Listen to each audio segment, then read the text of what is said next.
Hey guys, my name is Elijah, and in this tutorial I will show you how to add expense manually in Spendee. So first thing you will have to do is to open up the Spendee app. Once the app is opened, you can click on discard this one with this icon and this one as well. Once the app is open, click on add an expense manually, click on that. Then choose a category, so I will choose food and drink.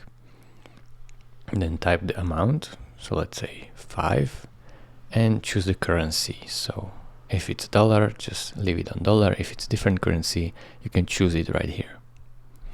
So then pick the wallet. So if it's from your cash wallet, from your card, or from different wallet if you have one, and then simply click on when. So type the date, so it was yesterday.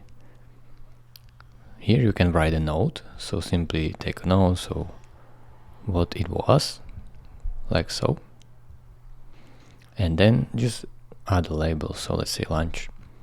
Then you can select the photo of the burger and you can set a recurrence. So it recurs every day or every 2 days, every work day. You can set it to your liking. Then simply click on add transaction. As you can see here to display graphs and overviews, you can see that the expense was added right here. It is really simple. This is how you add an expense manually. Thank you for watching. If this video was helpful to you, consider subscribing and liking this video, and I will see you in the next tutorial. Bye bye.